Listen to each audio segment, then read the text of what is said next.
అందరికీ నమస్తే అండి.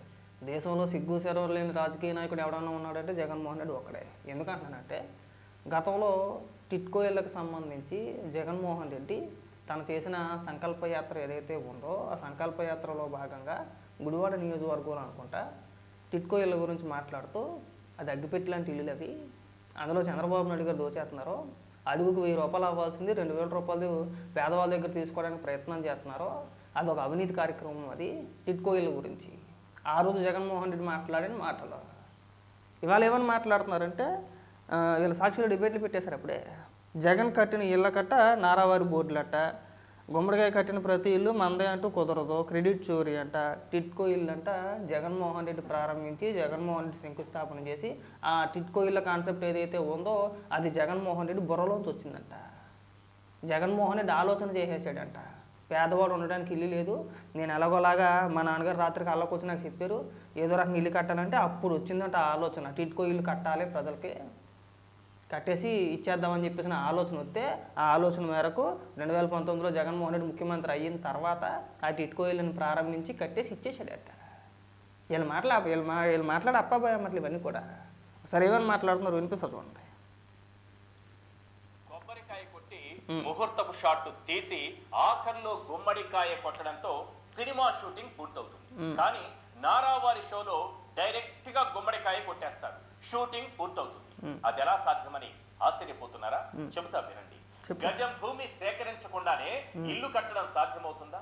ఇటుక, ఇసుక, సిమెంటు, స్టీలు ఇవేవి లేకుండానే ఇల్లు కట్టడం సాధ్యమవుతుందా? గోడలు కట్టకుండా, స్లాబ్ వేయకుండా, రంగులు పూయకుండా ఇల్లు పూర్తి చేయడం సాధ్యమవుతుందా? ఇదంతా ఎందుకు సార్? 10 రూపాయలు ఖర్చు పెట్టకుండానే ఇల్లు నిర్మించడం సాధ్యమవుతుందా? ఎందుకు సాధ్యం కాదు? బ్రహ్మాండంగా సాధ్యమవుతుంది. ఎవరో కట్టుకున్న ఇంటి ముందు మీరు గుమ్మడికాయ కట్టండి, లేదా ఆ ఇంటి గోడలకు మీ నేమ్ బోర్డు అతికించండి. ఎవరైనా వచ్చి అభ్యంతరం చెప్పినా ఈ ఇల్లు మీది కాదు పొమ్మని బయటకు గెంటేసినా వెంటనే చంద్రబాబుకు చెప్పండి, ఆయన మీకు తప్పకుండా సపోర్ట్ చేస్తారు. ఎందుకంటే ఆయన చేస్తున్న పని కూడా అదే కదా. ఒక్క బిల్డింగ్ కట్టకపోయినా బిల్డప్లు ఇవ్వడం ఆయనకు తెలిసినంతగా ఎవ్వరికి తెలియదు. బతికి దేవుడు సిగ్గట్లేదురా. ఆ భగవంతుని ఇప్పటికైనా కోరుకుంటున్నాను, ఆడి ముఖాన్ని కొద్దిగా సిగ్గడేయండి. సిగ్గు సెరవు లాంటిది ఏదైనా ఏడిస్తే మనం టిట్కో ఇళ్ళ గురించి అలాంటి మాటలు మనం మాట్లాడాం. ఏం చేశారు మీరు అధికారంలోకి వచ్చిన తర్వాత ఏం చేశారు? కట్టిన భవనాలకు రంగులు వేసారు అంతే. రంగులు వేస్తానికి మనకు వచ్చారు, అంతకుమించి మీరు చేసింది ఓడబోడ్చింది పీకింది ఏమీ లేదు. మీకు ఉదాహరణ కావాలో చూపిస్తా. మనం ఉదాహరణకి నెల్లూరు దగ్గరే తీసుకొని పోనీ, మన విజయవాడ నుంచి నెల్లూరు వచ్చే దారిలో నెల్లూరు దగ్గరలో ఎంట్రన్స్లో రైట్ సైడ్కి భవనాలు కనబడతాయి, టిట్కో ఇల్లు కనబడతాయి. దాని ముందే జగనన్న కాలనీల పేరుతోటి సెంటు భూములు ఇచ్చాడు కదా, ఆ ఇల్లులు కూడా కనబడతాయి శిథిలా వ్యవస్థలో. ఎక్కడికక్కడ కూలిపోయే పరిస్థితుల్లో చిన్న చిన్న రేకుల షెడ్లు, చిన్న చిన్న ఇల్లు కనబడతాయి. అవి అనుకోమాకండి, అవి జగన్మోహన్ రెడ్డి ఇచ్చిన జగనన్న కాలనీ అనమాట. దాని వెనకాతలే పెద్ద పెద్ద భవనాలు కనబడతాయి, టిట్కో ఇల్లు. మీరు రంగులు వేసారు అంతే. దానికి ఇక్కడికి వచ్చి 4 ప్రాస డైలాగులు, 4 సినిమా డైలాగులు చెప్తే జగన్మోహన్ రెడ్డి నిర్మించినట్టు అయిపోదు. అదే జగన్మోహన్ రెడ్డి సంకల్ప యాత్రలో చాలా చక్కగా చెప్పుకొచ్చాడు, అన్నీ అవినీతే, ఈ టిట్కో ఇల్లు కూడా స్కామ్ అని చెప్పేసి అని మాట్లాడుకొచ్చాడు. ఇవాళ మీరు సిగ్గు లేకుండా కనీసం మీరు మీ ముఖాలకే ఆ భగవంతుడు సిగ్గు అనేది పెట్టలేదండి. మరి అదే మంచి జన్మ అర్థం కావట్లేదు. ప్రతి దాన్ని వ్యతిరేకిస్తారు స్టార్టింగ్లో, ప్రతి అంశాన్ని. చంద్రబాబు నాయుడు గారు ఏదైనా పరిశ్రమ తీసుకొస్తే దాన్ని వ్యతిరేకిస్తారు. ఆ తర్వాత అది గ్రౌండ్ అయిన తర్వాత ఒకవేళ దాని కార్యక్రమాలు మొదలైతే కనుక క్రెడిట్ మొత్తం దొబ్బేయాలి, అది నేనే తీసుకొచ్చానని చెప్పేసి అని మాట్లాడతారు. గతంలో మన కియాకి సంబంధించి మనం చూసాం. ప్రతిపక్షంలో ఉన్నప్పుడు జగన్మోహన్ రెడ్డి ముఖ్యమంత్రి కాకముందు ఇదే సంకల్ప యాత్రలో రానివ్వను చూసుకుందాం, మనం అధికారంలోకి వచ్చిన తర్వాత భూములను వెనక్కి తీసుకొని కియా పరిశ్రమ వెనక్కి తరిమేద్దామని మాట్లాడిన వ్యక్తి జగన్మోహన్ రెడ్డి. అధికారంలోకి వచ్చిన తర్వాత ఏం చేశారండి? అప్పుడు మా నాన్నగారు చనిపోకముందు లేఖ రాసేసారు కియా కంపెనీకి. ఆ లేఖ అలా గుర్తుండిపోయిన దానికే కళ్ళల్లో ఆనేస్తుంది. రాత్రులు నిద్ర అనవట్లేదు, రాజశేఖర రెడ్డి కల్లోకి వచ్చి లెగ్గొడుతున్నాడు, లేగు వెళ్ళి అక్కడికి వెళ్ళి కంపెనీ పెడతానన్నావు కదా అని చెప్పేసి అన్నారు. అందుకని చెప్పేసి అని వాళ్ళు ఇక్కడికి వచ్చి కియా కార్ల పరిశ్రమ పెట్టేశారని మాట్లాడారు. అలాగే మాట్లాడారు. ఆ తర్వాత చాలా చూసాం మేము. ఇప్పటికీ కూడా ఏదైనా ఒక పరిశ్రమ రాగానే మొదట్లో గూగుల్ చూసుకోండి, గూగుల్ డేటా సెంటర్, అది ఒక గోడవ అని చెప్పేసి అని మాకు ఒక దూడపేదలోడు ఉంటాడు, ఆయన తీసుకొచ్చి కూర్చోబెట్టి మాట్లాడిపించేశారు. ఆ తర్వాత ప్రజల నుంచి వ్యతిరేకత మీరేట్రా బాబు పరిశ్రమ మీద ఏడుతున్నారని చెప్పేసి అని తిడుతుంటే లేదు లేదు అది నేనే తీసుకొచ్చాను అన్నాడు. టీసీఎస్ వస్తుంటే దాని మీద విషప్రచారం చేశారు. 99 పైసలకి భూములు ఎలా ఇస్తారని చెప్పేసి కాగ్నిజెంట్ మీద విషప్రచారం చేశారు. మళ్ళీ వాళ్ళ సాక్షి డిబేట్లో మాట్లాడుతూ అవన్నీ మేమే తీసుకొచ్చామన్నారు. మీరెర్రోళ్ళా మేమెర్రోళ్ళమా? ఇలా గూగుల్లో కొడితే అలా వస్తే మన హిస్టరీ మొత్తం మీరేం మాట్లాడారని చెప్పేసి అనేది కనీసం అవగాహన కూడా లేదా మీకు?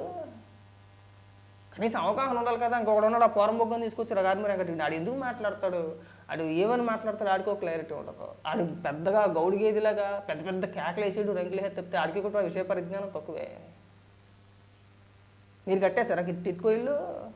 చూపించండి పోనీ, మీరే కట్టారు అనుకుందామండి, పోనీ అనుకున్న ఉదాహరణకు అనుకుందాం. పోనీ సాధారణంగా జగన్మోహన్ రెడ్డి ఈ 33 లక్షల ఇళ్ల పట్టాలు ఏదో అప్పుడు జారీ చేశాడు కదా. జారీ చేసినప్పుడు ఆ సర్టిఫికెట్ మీద, ఆ కాగితం మీద జగన్మోహన్ రెడ్డి పెద్ద ఫోటో వేసుకున్నాడు కదా. కరెక్ట్గా పేపర్కి పట్టే ఫోటో వేసుకున్నాడు కదా జగన్మోహన్ రెడ్డి. వేసేసుకొని పెద్ద పెద్ద మీటింగ్లు పెట్టేసి జగన్మోహన్ రెడ్డి అక్కడ లబ్ధిదారులు ఎవరైతే ఉన్నారో వాళ్ళందరినీ పిలిచి చేతుల మీదుగా మీరు ఇచ్చే కార్యక్రమం చేశారు కదా. అలాంటి కార్యక్రమం ఏదైనా చేస్తారు, ఖచ్చితంగా చేస్తారు. ఒకవేళ జగన్మోహన్ రెడ్డి కనుక టిట్కోలు నిర్మించి ఉంటే, ఇప్పుడు చూడండి, జగన్మోహన్ రెడ్డి ముఖ్యమంత్రిగా ఉన్నప్పుడు ప్రతి పథకానికి కూడా జగనన్న పేరు ఖచ్చితంగా ఉంటుంది. జగనన్న విద్యాకానం కావచ్చు, జగనన్న ఇంకోటి కావచ్చు, లేదంటే జగనన్న కాలనీలు కావచ్చు, అన్ని పథకాల ముందు కూడా ఎవరి పేరు ఉంటుందండి? జగన్మోహన్ రెడ్డి పేరు, బొమ్మ రెండు ఖచ్చితంగా ఉంటాయి. మరి టిట్కోయిల్కి లేదుగా. Simple logic. టిట్కోయిల్కి ఒకవేళ నిజంగా మీ హయాంలో వచ్చింది, జగన్మోహన్ రెడ్డి నిర్మించుంటే కనుక టిట్కోయిల్ అని పెట్టరు, టిట్కో హౌసెస్ అని చెప్పిన పేరు పెట్టరు, జగనన్న ఇల్లు అని పెడుతుడు. ఇక్కడ దొరికేశారు కదా. మీరు గత ప్రభుత్వంలో మీ పథకాలకి జగనన్న పేరు లేకుండా ఏదైనా ఒక్క పథకాన్ని అమలు చేశారా? లేదు. ప్రతిదానికి చివరాఖరికి పేదలకు ఇచ్చే భూములకు కూడా మీరు కట్టే కాలనీల పేరుతో జగనన్న కాలనీ అని చెప్పేసి మీ పేరు పెట్టుకున్నారు, కానీ ఇతర పేర్లు ఏం పెట్టలేదు కదా. ఇక్కడే దొరికేశారు. మీ హయాంలో నిర్మించలేదు. మీ పేరు లేదంటే మీ హయాంలో నిర్మించినట్టే లెక్క. కాస్త సిగ్గనిపించట్లేదా? పోనీ ఇవన్నీ వద్దండి, ఆ భవనాల గురించి వద్దు, టిట్కో ఇల్లు గురించి వద్దు. మీరు చెప్పారు కదా జగనన్న కాలనీలు అని చెప్పేసి అని 33 లక్షల మందికి ఇళ్ల పట్టాలు ఇచ్చేసాం, నిర్మించేసామన్నారు కదా. ఇళ్ళ ఫోటోలు ఎక్కడున్నా చూపించండి. మీరు నిర్మించిన 33 లక్షల ఇల్లు ఎక్కడున్నా చూపించండి అంటున్నా. ఇచ్చారు కదా. ఒక్కసారి నెల్లూరులో దగ్గరగా ఉన్న వాళ్ళకి బాగా అర్థమవుతుంది. ఒకసారి చూడండి, రైట్ సైడ్కి కనబడతాయి, రైట్ సైడ్కి లెఫ్ట్ సైడ్కి కూడా ఉంటాయి. చూడండి ఏమవుతుందో, గట్టిగా 2 రోజులు వర్షం పడితే నీకు పైన రేకు ఉంటుంది కదా, రేకు వరకు మునిగిపోద్ది మొత్తం. అంత దీనంగా ఉన్నాయి. మీరు వాళ్ళ టిట్కో ఇల్లు గురించి మీరు మాట్లాడటం ఎక్కడైనా కానీ సిగ్గుపడండి. అడ్డగోలుగా వాదించేసి మేము కట్టేసామంటే జనాలు మొఖాన్ని తుప్పుకు మూసేస్తున్నారా? మరీ సిగ్గుసేరవ లేకుండా బతుకుతున్నారు ఎట్రా బాబుల్లో.